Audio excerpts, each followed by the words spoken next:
warahmatullahi wabarakatuh. Innal hamdalillah nahmaduhu wa nasta'inuhu wa nastaghfiruh wa na'udzu billahi min shururi anfusina wa min sayyiati a'malina. Man yahdihillahu fala mudilla lahu wa man yudlil fala hadiya lahu. Asyhadu an la ilaha illallah wahdahu la syarika lahu wa asyhadu anna Muhammadan abduhu wa rasuluh. Allahumma shalli wa sallim wa barik ala Muhammad wa ala ali Muhammad kama shallaita wa barakta ala Ibrahim wa ala ali Ibrahim fil alamin innaka Hamidum Majid. Rabbi shrah li sadri wa yassir li amri wa hlul 'uqdatam min lisani yafqahu qawli. Amma ba'du, Bapak-bapak dan Ibu-ibu serta hadirin hadirat sekalian, azani Allah wa iyyakum. Semoga kita semua yang hadir di majelis ini senantiasa dimuliakan oleh Allah Subhanahu wa taala. Amin. Alhamdulillah, pada hari ini kita bisa bertemu kembali atas izin Allah tentunya dalam keadaan sehat walafiat bersama-sama melanjutkan ngaji kitab tauhid alladzi huwa haqqullah 'alal 'abid. Dan pada nanti kali ini kita akan lanjut ya. Kemarin kita sudah memasuki bab tentang Raja Ali atau Tujuh. Kita sudah bahas 2 ayat Al-Quran dari surah Al-A'raf dan dari surah Yasin. Sekarang kita akan lanjut ke dalil berikutnya, yaitu hadis dari Nabi Sallallahu Alaihi Wasallam. Bagi Bapak Ibu dan hadirin yang membawa kitab, silakan dibuka bab ke-28 dari ayat 3. Kami bacakan An Abi Hurairah radhiyallahu anhu, dari Abi Hurairah radhiyallahu anhu, anna Rasulullah sallallahu alaihi wasallam qala, sesungguhnya Rasulullah sallallahu alaihi wasallam bersabda, la adwa, tidak ada penyakit yang menular dengan sendirinya, wala qiyawata, dan tidak ada tatoyur atau nasib siap, wala hamata, dan tidak ada burung hantu.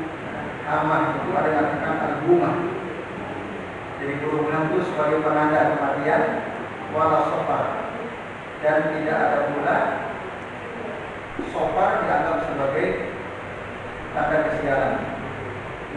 Hadis akhrajahu Al-Bukhari wa Muslim. Hadis ini dikeluarkan oleh Imam Bukhari dan Imam Muslim. Baik Bapak Ibu dan sekalian, lalu kemudian dalam riwayat Imam Muslim ada tambahan wazada Muslim, dalam Muslim ada tambahan wala nau'a wala gula, dan tidak ada pula bintang yang menentukan turunnya hujan, wala gula. Gul itu hantu, dan tidak ada pula hantu. Gul itu hantu. Baik, itu tambahan dari riwayat Imam Muslim. Bapak Ibu dan sekalian. Nah, bagaimana penjelasan hadis ini? Jadi ada beberapa perkara yang oleh Rasul ditolak, dibantah. Yang mana beberapa perkara ini pada masyarakat jahiliyah dipercaya adanya, eksis. Jadi mereka percaya ada penyakit menular, begitu saja. Mereka percaya ada riau atau nasib sial ditentukan oleh sesuatu yang mereka lihat, mereka dengar, atau pada tempat waktu tertentu. Mereka percaya kalau ada burung hantu hinggap di rumah salah seorang dari mereka sebagai pertanda akan adanya kematian di anggota rumah tersebut. Dan orang-orang jahiliyah meyakini bahwa bulan Safar itu bulan sial. Nah, jadi mereka mempercayai ada dari 12 bulan itu satu bulan kesialan, yaitu bulan Safar. Nah, itu sekalian. Nah, ini semua keyakinan ini ditolak oleh Nabi SAW, dibantah oleh Rasul SAW. Karena apa? Ini menafikan kesempurnaan tauhid, merusak tauhid kita, merusak akidah kita.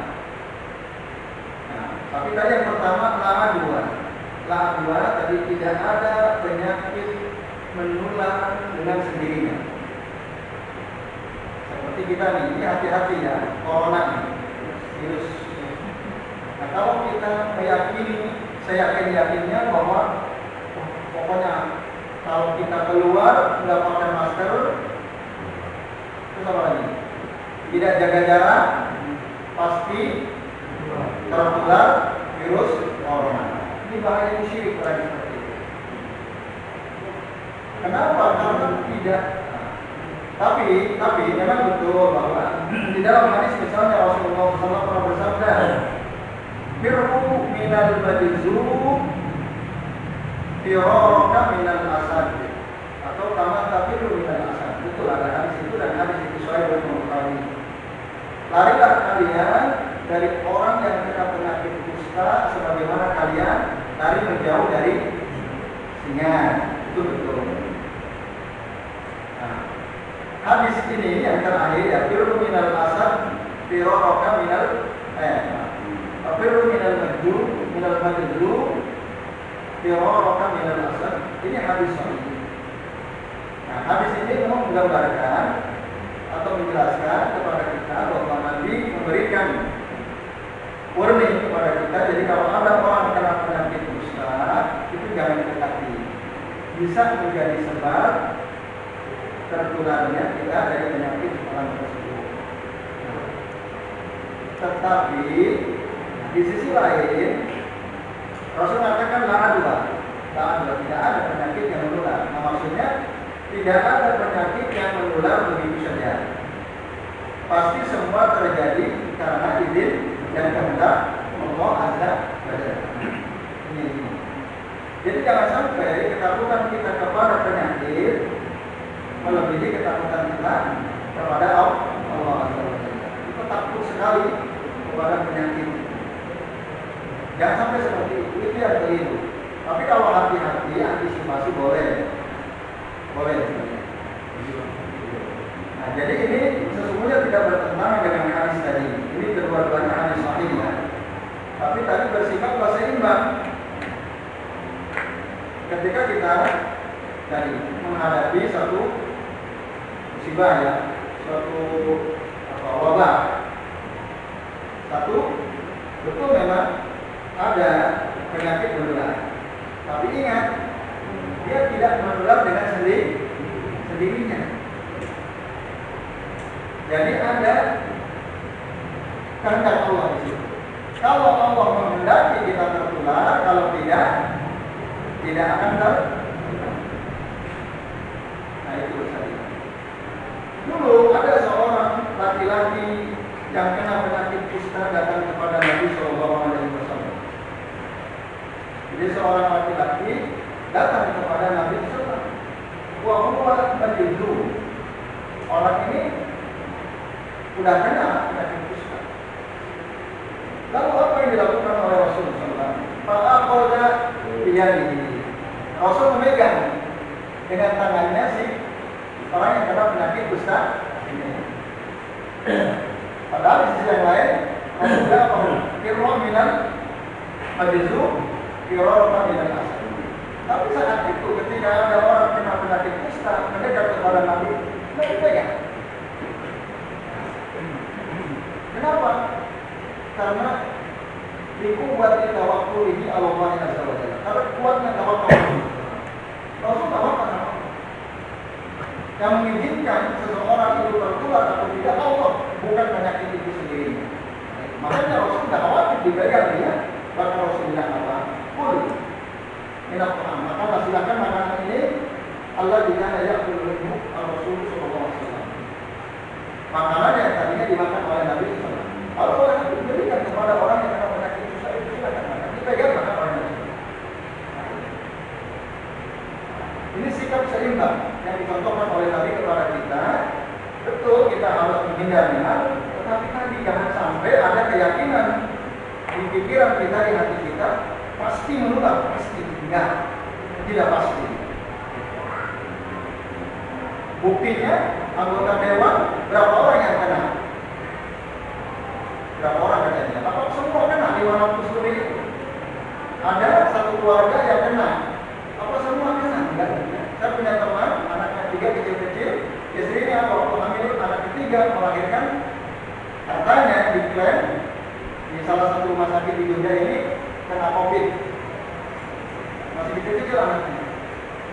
Tapi ternyata anaknya enggak, suaminya enggak, padahal selama kehamilan menunggu menjelang kelahiran selalu didampingi oleh suaminya. Katanya corona itu cepat sekali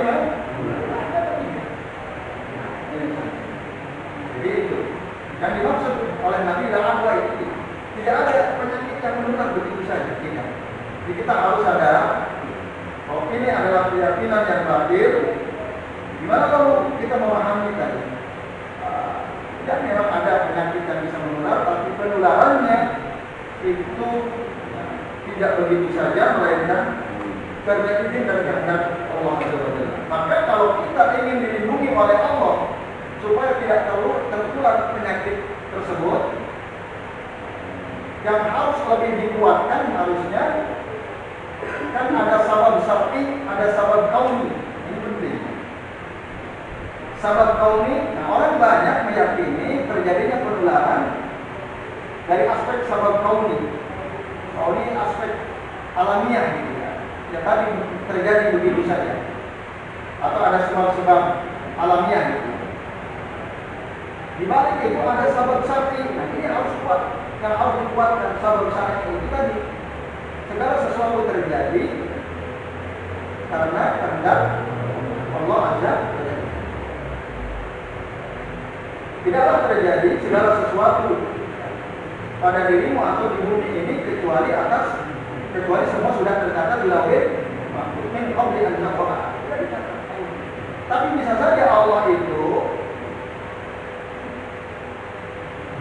mencegah kita sehingga kita tidak kena. Karena meskipun di sekitar kita misalnya semua kena corona ada 10 orang, kita dekat berkumpul dengan mereka. Mungkin nggak Allah cegah, walaupun 10 orang bahkan bersih semua, batuk semua, nggak ada yang pakai masker. Mungkin nggak Allah selamatkan dari penyakit corona itu? Mungkin. Itu sabab tidak berkuat. Nah ini bisa lihat. Ya. Lalu gimana caranya supaya Allah lindungi kita? Dia berdoa. Nah, itu sabab syar'i untuk menolak segala macam penyakit. Makanya rajin-rajinlah zikir pagi petang. Banyak sekali zikirnya yang diajarkan Rasul. Maka kalau ada di antara kita belum berusaha merutinkan zikir pagi petang, sementara dia ingin selamat, nah ini harusnya lakukan sabab syar'i tadi. Kan doa-doanya jelas diajarkan Rasulullah. Misalnya, ya banyak kan itu semua. Sekalian baca kursi, al-ikhlas, al-falaq, an-nas, apalagi. Banyak kan misalnya. Raditu billahi rabban wa bil islami dinan wa bi Muhammadin nabiyyan wa bi Muhammadin sallallahu alaihi wasallam. Bismillahirrahmanirrahim. La yadurru ma ismihi syai'un fil ardi wa la fis samai wa huwa as-sami'ul alim. Itu baca semua. Paling kalau kita rutinkan ya 10 menit, 15 menit selesai. Udah, dan yakin ketika kita zikir berdoa mohon kepada Allah harus yakin, seyakin-yakinnya bahwa Rasul telah memberitahu kepada kita bahwa siapa yang membaca ini 3 kali maka lam yadurru syai'un hatta ayyusya. Kalau dia bacanya pagi, dia tidak akan mendapatkan bahaya oleh apapun. Tidak akan ada yang bisa membahayakan dirinya apapun kalau dia bacanya pagi sampai sore hari ini. Wa idza asbaha, kalau dia bacanya di malam. Wa idza amsa, apabila dia bacanya di sore hari, lam yadurru syai'un hatta ayyusbiha. Tidak akan mencelakakan dirinya sesuatu apapun sampai dia masuk ke pagi hari hatta ayyusbiha. Itu. Nah ini yang diabaikan oleh banyak orang. Sabab syar'i, orang lebih percaya sabab kauni lalu mengabaikan sabab syar'i. Nah ini yang rusak. Makanya Rasul tidak ada penyakit yang menular begitu. Maka Nabi katakan, hadis yang sangat masyhur, kalau orang ke masjid berusaha taat kepada Allah, berusaha menjaga salat wajib 5 waktu berjamaah, maka Allah akan menjaga orang tersebut. Jadi nggak usah khawatir. Yang penting waktu kita doa yakin. Karena Nabi mengatakan, "Ibadillah ya fadukan, ibadillah tajidhu tujahaka." Jagalah Allah, maka Allah akan menjaga kita. Maksudnya apa? Kita menjaga Allah. Insyaallah Allah mengatakan, maksudnya kita menjaga syariat-syariat Allah, menjaga perintah-perintah Allah, menjaga larangan-larangan Allah. Semua larangan kita tinggalkan, semua perintah kita lakukan. Itu yang dimaksud kita menjaga Allah. Maka Allah yahfaduk. Kalau kita sudah taat, kita jaga semua syariat dan batasan-batasan Allah, maka Allah pasti akan jaga. Pasti akan menjaga kamu. Nah, ini keyakinan orang mukmin harusnya seperti ini. Ya, saya kira ini ya yang dimaksud taat tadi. Wala tiarata itu juga sudah jelas ya, kita tidak ada tiar atau itu tidak ada. Jadi tidak ada satupun makhluk yang menentukan ya, kesialan nasib seseorang, tidak ada. Beruntung atau sialnya seseorang tidak ditentukan oleh makhluk secara mutlak. Tapi emang perbuatan kita itu bisa menjadi sebab seseorang beruntung atau sial. Misalnya kalau orang yang tidak hati-hati, sembrono, sering tergesa-gesa, nah, ini kemungkinan akan sial ya. Karena fi at-ta'anni as-salamatu wa fil ajarati an-nadamah. Orang yang berhati-hati itu selamat, orang yang tergesa-gesa itu akan menyesal akhirnya. Itu perbuatan kita bisa menjadi sebab. Tetapi penentu mutlak seseorang itu sial atau beruntung atau selamat adalah Allah Azza wa Jalla. Jadi tidak ada pengaruh dari makhluk secara mutlak tentang sial atau tidaknya seseorang. Termasuk yang ketiga, wala amat tadi ya. Menurut sebagian ulama, arti kata amat itu artinya adalah al-khairu al-ma'ruf wa hiya al-huma. Burung yang sudah dikenal di masyarakat Arab sana yaitu al-huma. Huma itu burung hantu. Jadi mereka yang takiduna anna hadza, mereka meyakini bahwa burung hantu ini kalau dia hinggap di rumah salah seorang dari mereka, dalilun ala turri ajali, tanda dekatnya ajal. Akan ada salah satu di rumah tersebut yang akan mati dalam waktu dekat. Ini aqidatun batilah, keyakinan batil ya. Atau kalau di kita suara burung gitu ya, suara burung artinya ada yang mati nih. Itu misalnya ini akidah batilah, keyakinan yang batil. Wala sobar tadi, dan tidak ada kesialan disebabkan karena kita ada di bulan Safar. Jadi masyarakat jahiliyah ketika masuk di bulan Safar, menurut penjelasan sebagian ulama, mereka mereka merasa itu bulan sial. Maka mereka menjauhi mengadakan pesta pernikahan di bulan Safar. Jadi kalau ada orang mengadakan walimah pernikahan di bulan Safar, maka rumah tangganya tidak akan bertahan lama dan lain sebagainya. Yaitu keyakinan berbatil ya, hidup di tengah-tengah masyarakat jahiliyah. Di Indonesia ada juga bulan Safar Rabu terakhir, ya, Rabu Wekasan gitu ya. Nah itu untuk menolak balak. Ini sumber balak, maka harus sholat apa katanya? Sholat hajat berapa rakaat ya di malam Rabu Wekasan, Rabu terakhir di bulan Safar. Itu udah buat keyakinan batil itu, menumpuk. Satu, hari Rabu dianggap hari sial. Yang kedua, bulan Safar dianggap bulan sial. Cara menolak kesialan katanya sholat apa itu? Sholat hajat untuk menolak balak. Nah, Ini terjadi waktu kemarin bulan Syawal itu kan bisa postingan atau share dari orang-orang yang tadi akidahnya batil, keyakinannya batil. Dan bahkan dia mengutip ada seorang tokoh kiai besar di negeri ini di pesantrennya setiap hari Rabu terakhir bulan Syawal selalu melakukan sholat hajat bersama seluruh santrinya untuk menolak bala. Oleh karena itu, karena beliau sekarang sudah tidak ada, ayo kita jaga, kita hidupkan apa yang sudah dihidupkan oleh beliau. Padahal tidak ada dasarnya, tidak ada perintah dari Nabi Sallallahu Alaihi Wasallam. Keyakinan tadi, dianggap bulan Syawal di bulan sih. Semua bulan itu, semua bulan itu baik. Atau baik dan tidak baiknya, tergantung. Baik dan tidak baiknya bulan itu tergantung amalan kita masing. Hukum asalnya tidak ada satupun bulan yang kalau kita memasuki bulan tersebut pasti selalu kesialan yang terjadi. Tidak ada yang seperti itu. Karena kalau ada orang yang meyakini salah satu bulan itu ada bulan sial, nah ini berarti dia telah terjerumus kepada keyakinan yang batil, ya, kesyirikan. Nah ini. Nah kemudian dalam hadis riwayat Imam Muslim ada tambahan wala naum dari najm, ya.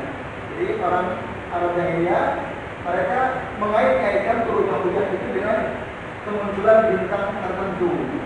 Oh kalau ini muncul berarti ini pasti akan turun hujan. Padahal belum tentu.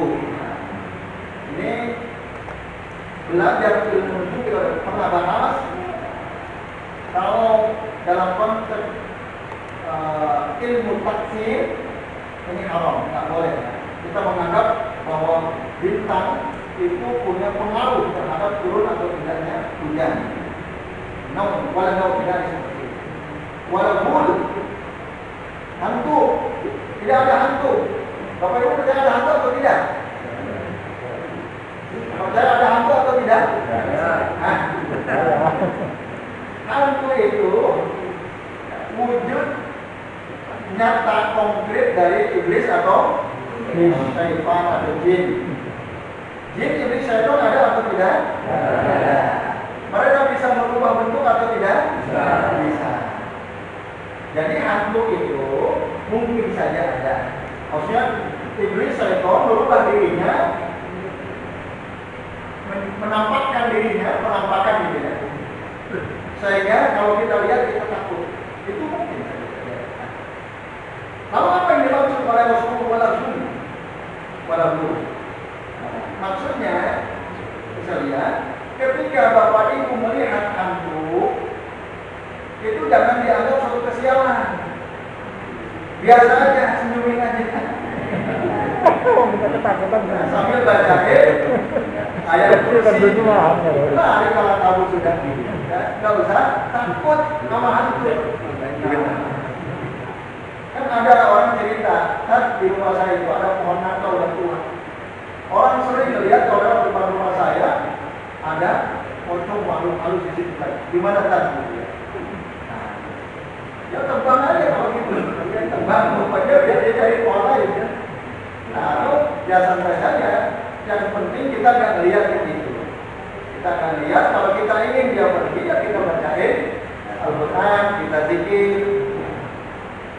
Dalam hadis riwayat Muhammad ada satu riwayat yang artinya apabila hantu beraksi menakut-nakuti kamu maka berzikirlah. Berzikirlah. Nah, dia akan takut. Bahkan dalam kitab Wiqayatul Insan minal jinni wasyaitan karya Syekh Abdul Salam Bali rahimahullah bisa sebutkan sesungguhnya jin, iblis, syaitan, hantu dan macam-macam lah, ada pocong, genderuwo apalagi kuntilanak, tuyul, apalah tuyul dan lain sebagainya yang macamnya banyak itu sekalian. Sebenarnya mereka itu asal khawfan minna minkan naqawu. Asal khawfan minna minkan naqawu. Dia itu lebih takut kepada kita daripada kita takut kepadanya. Aslinya mereka itu takut. Kita ini makhluk lebih sempurna dari mereka. Kalau kita berani, mereka takut. Tapi kalau kita takut, tambah berani. Itu akhirnya kita tambah gemetar. Maka kalau dia tahu harus sejak tadi kamu dia sambil pikir apa lagi. Nah itu walaupun tidak ada.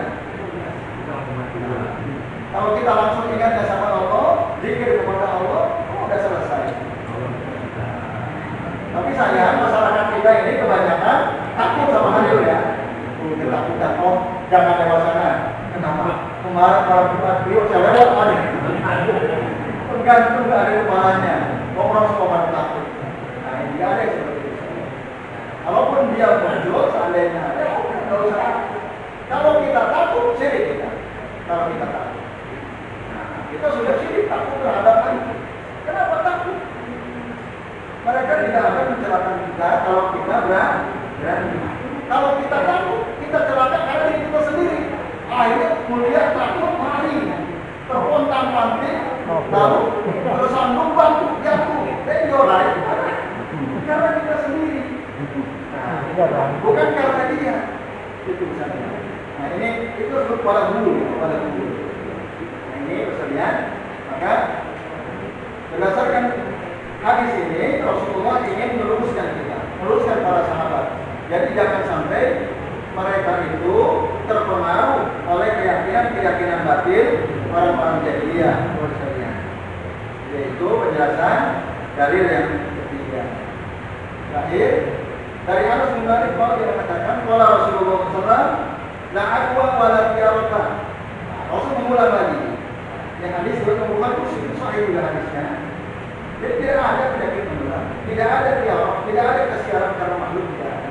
Wa yujibuni al-fa'l. Rasul senang suka dengan al-fa'l. Apa itu al-fa'l?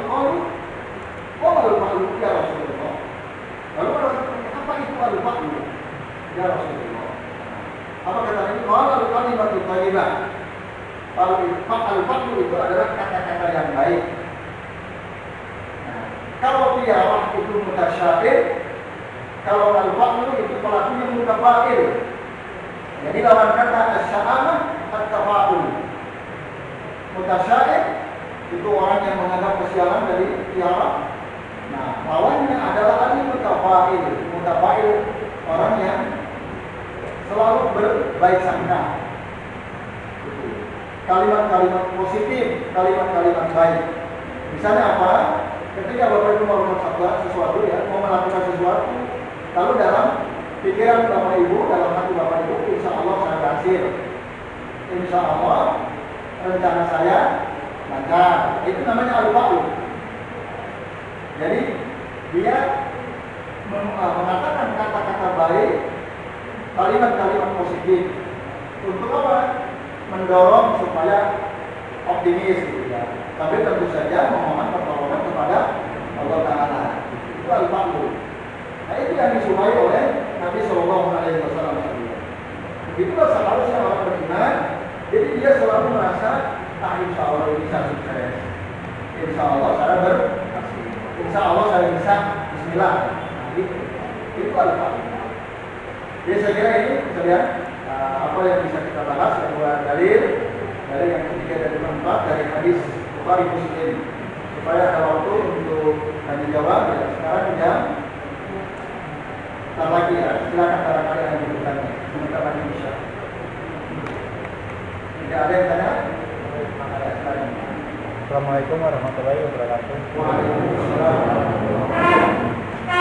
Kaitannya dengan ramalan tadi mengenai kalau kita melihat, kita pernah mendengar kalau ada komet itu bintang Kemukus itu atau lingkungan berikor itu, tapi ada kejadian di bumi yang akan terjadi, dan memang kenyataannya saya pernah mengalami itu waktu tahun 70 ada komet berjalan, ternyata presiden kita yang pertama itu meninggal. Jadi ada satu kejadiannya dengan komet dan kejadian di bumi itu, apakah itu suatu yang menyalai atau kalau kita percaya itu bagaimana gitu.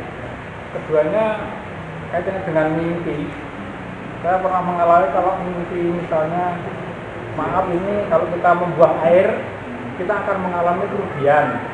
Karena saya juga pernah mengalami, ya, Kalau buang air yang main besar gitu, kita akan mengalami kerugian. Kita sendiri mengalami kerugian gitu.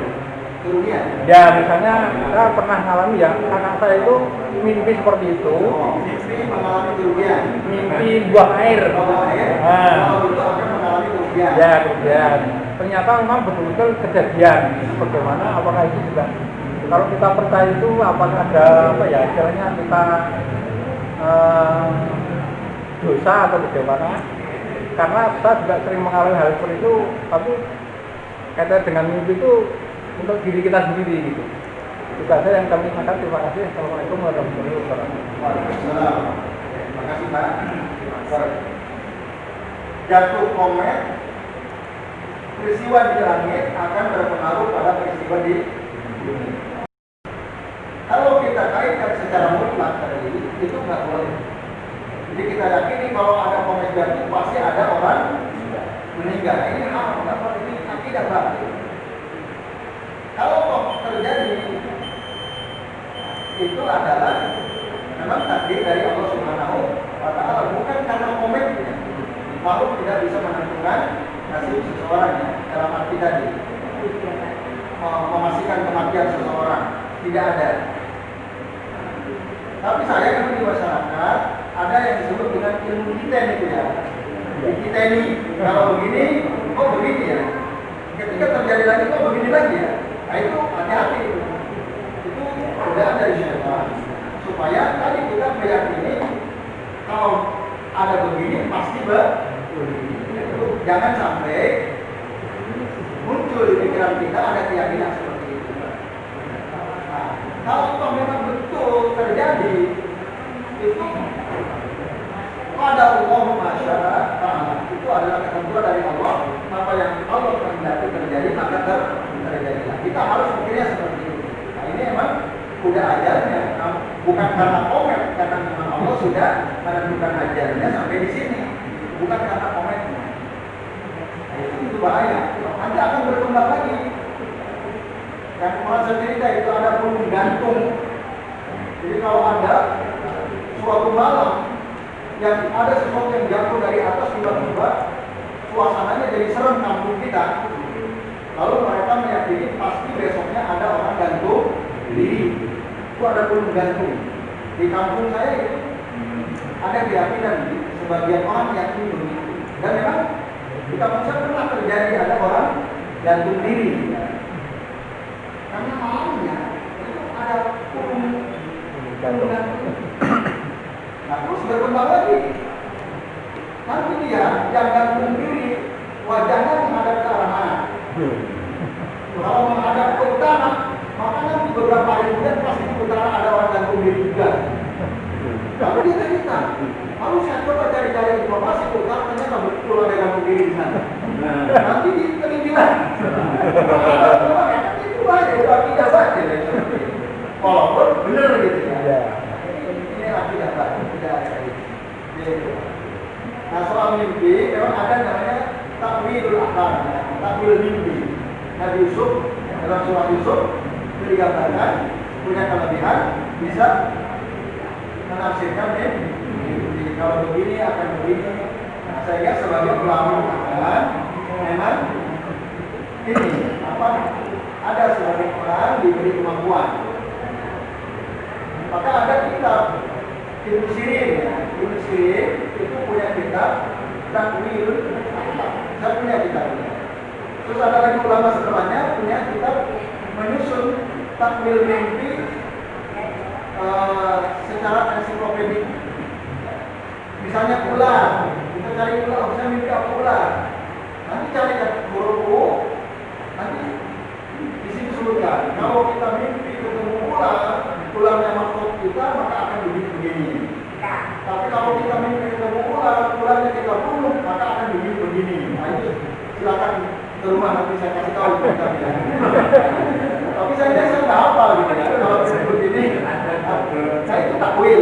Nah, takwil itu juga belum tentu benar. Bisa jadi demikian. Tapi untuk antisipasi bisa saja. Nah maka saya rekomendasikan satu ya, kaidah dalam mimpi itu kalau kita mimpi buruk, jangan diceritakan ke orang lain. Kalau kita penasaran apa artinya, beli bukunya. Beli tadi. Kita kedua, kan sampai Ibu Sirin itu sudah diterjemahkan. Bapak Ibu bisa cari di toko buku ya. Jadi takwil mimpi kalau nggak salah di bahasa Indonesia, kalian Ibu Sirin. Ini seorang ulama. Udah diterjemahkan. Tapi yang satu lagi kayaknya belum, yang disusun secara ensiklopedia. Nah, silakan Bapak Ibu cari kitab tersebut. Nanti suatu saat mimpi bukan. Nah, jadi kamus ya, jadi kamus. Tapi tadi jangan percaya sepenuhnya. Hanya sekali sekedar antisipasi. Biar tahu ya. Iya, jadi itu Pak. Kalau kita memastikan, bahaya. Iya, mohon Pak. Kaitannya dengan mimpi dan firasat, Ustaz. Ya. Kita kan pernah sering mendengar ya. Saya mau kayak begini, ternyata besoknya begini. Memfirasatkan ini dan mencocok-cocokkan gitu. Ternyata terjadi ya. Ternyata terjadi. Apakah benar seperti itu? Firasat itu seperti apa? Kadar firasat itu? Al-firasat. Dalam begitu bahasa Arab al-firasat. Firasat orang beriman itu benar. Jadi memang firasat itu iya ada. Dengan catatan dia memang orang soleh, orang beriman. Orang beriman yang soleh, firasatnya itu bisa mengandung kebenaran. Firasat itu sejenis dengan ilham ya, firasat, al-firasat. Tapi tadi kebenaran suatu firasat dari diri seseorang itu hanya bisa terjadi pada orang-orang beriman, orang-orang soleh, orang-orang beriman, orang soleh yang tidak banyak berbuat maksiat kepada Allah Subhanahu wa Ta'ala. Ada kitab yang ditulis juga oleh para ulama tentang firasatul mu'min, firasat orang beriman. Jadi bisa saja memang kalau tiba-tiba kita punya firasat, ternyata benar gitu ya. Ini itu sesuatu yang memang benar terjadi ya, ada dan seorang mukmin firasatnya bisa benar. Firasatul mu'min itu bisa benar. Allah Ta'ala jadi itulah yang pernah kami baca ya, bahwa firasat itu dalam syariat Islam firasat itu ada firasat yang ya sejenis ilham gitu. Kita punya firasat akan terjadi begini, ternyata betul terjadi gitu. Nah, itu. Nah kalau ya mungkin bisa dikait-kaitkan, mungkin bisa tidak. Tapi tadi kalau kita ahlul maksiat, kita banyak berbuat maksiat, itu enggak bisa. Karena hati orang beriman, hati orang soleh itu kan ya, mereka hatinya bercahaya, hatinya bersih. Kata Nabi apa? Qurratul fitan ala nasi mudan kan asli. Jadi fitnah godaan syaitan itu dinampakkan kepada ala qulub mudan kan asli, kepada hati setiap orang itu sama lain seperti anyaman sebuah ikan. Wa man asrabaha fama kata fi qalbihi mutatasawwa. Barang siapa yang mengikuti godaan syaitan, maka akan ada bintik hitam dalam hatinya. Wa man akamaha, barang siapa yang mengingkari setiap godaan syaitan, ini orang saleh, orang beriman, dia kalau digoda syaitan dia ingkari, dia tidak mau mengikuti, maka kata fi qalbihi mutatasawwa, akan ada bintik-bintik putih dalam hatinya. Nanti al-qalb itu ya sih baik hati orang itu nanti ada dua bagian. Ada hati yang ya, aswad hitam, kalbuz mujahiyah, hitam kelam, ya, seperti bagian bawah panci yang kotor hitam. Tapi ada qalbun abyad sofa, hati yang putih bersih, bersinar ya, bagaikan marmer. Maka lah yadurruhu syai'un pada hati sama Allah. Kalau hati seseorang putih bersih, dia tidak akan ada yang bisa membahayakannya selama masih ada langit dan bumi. Nah itu. Maka hati orang beriman yang soleh, hatinya bersih, ketika dia punya firasat, karena bersih hatinya, bisa benar firasat. Allah Ta'ala. Gitu. Tapi kalau orang yang sering maksiat, ikuti godaan syaitan, nggak bisa. Karena hatinya hitam tadi. Aswad, kalpus, kejadian. Nah, jadi kalau walayu Tuhan dia tidak tahu mana yang benar, nggak tahu mana yang mungkar. Yang benar dianggap salah, yang salah dianggap benar. Itu orang yang kotor tadi. Itu hadis saya dari musim Allah. Itu berarti. Ya baik, misalnya sementara cukup deh. Jadi yang bisa kita bahas dan mudah-mudahan bermanfaat. Kami mohon maaf apabila yang kami sampaikan ada kesalahan atau keliruan. Mari kita akhiri kajian kita pada malam ini dengan doa majlis.